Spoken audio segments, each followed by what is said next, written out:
What's up, everybody? This is Missy from Lansing Hoops, and today I'm back at you with another Teacher Tip Tuesday.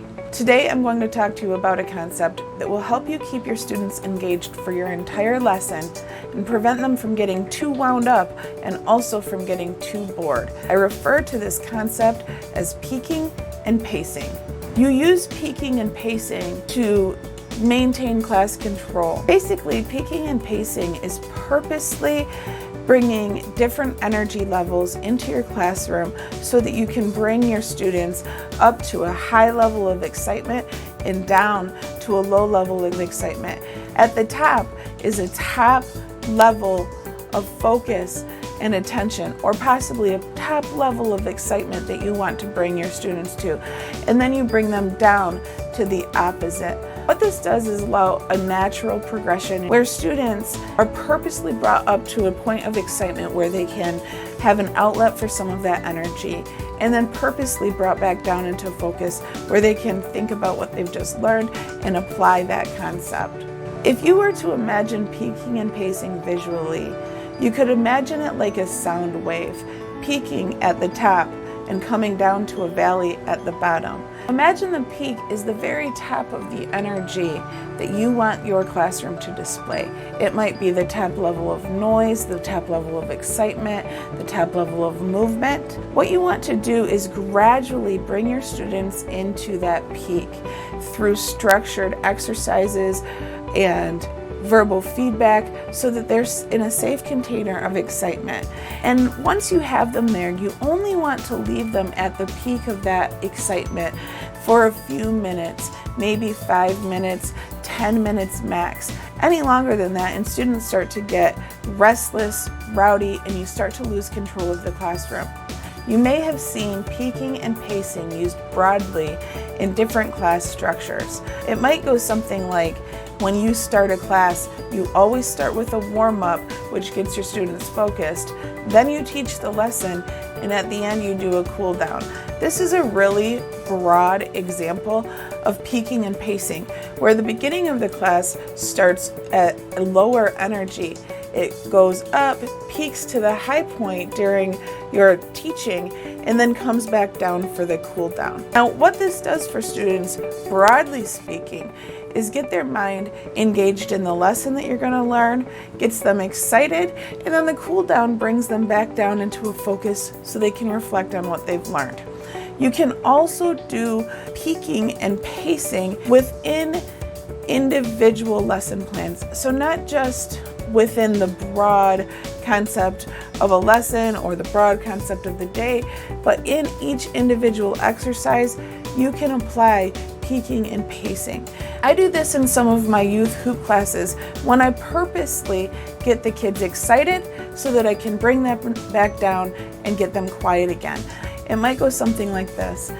In a hoop workshop, I might be at a school, in a gymnasium, and every single kid is holding a hoop. Maybe there's 30 or 40 kids and each kid is holding a hoop.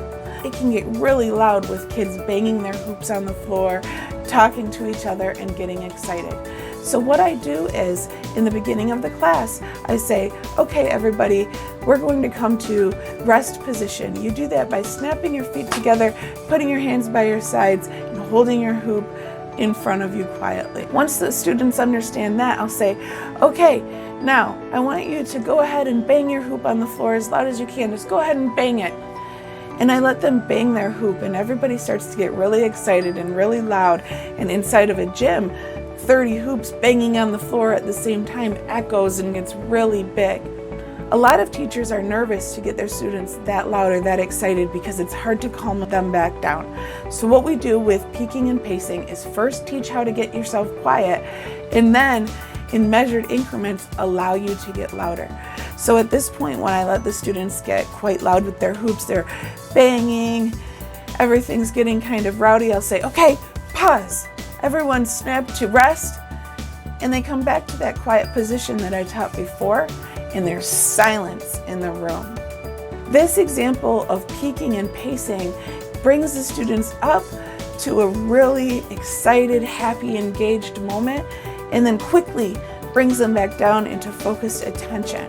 This gives you a lot of control over the classroom so that you can take kids to the limits of excitement without worrying about losing control.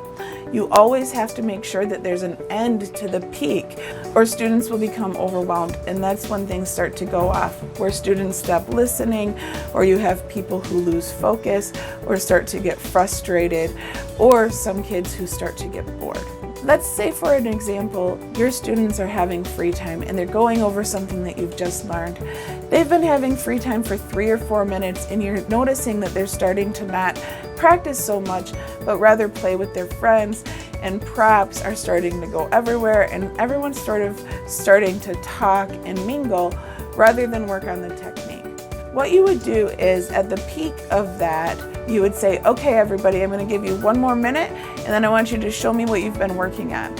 This gives them a warning that they're going to start focusing again, and they need to bring their mind back into what they've been working on.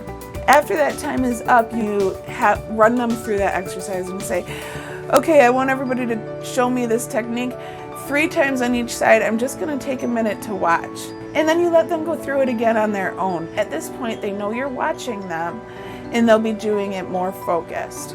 And then you'll say, okay, everybody pause. I want you to just settle for a moment, and I'm going to give you a couple of tips here, and then we're going to try it again. And then you take this opportunity to talk to them and bring their mind in on the focus.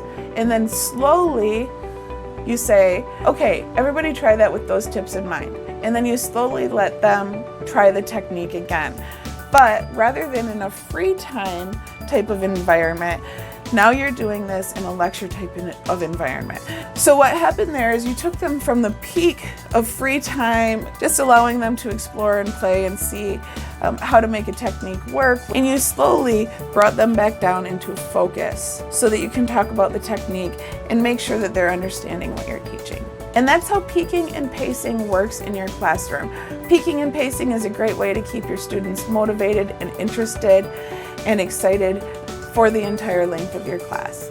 If you have any questions, hit me up in the comments, and make sure you subscribe to Lansing Hoops today. If you want more teacher tips delivered straight to your inbox, sign up for my newsletter at lansinghoops.com. See you next time.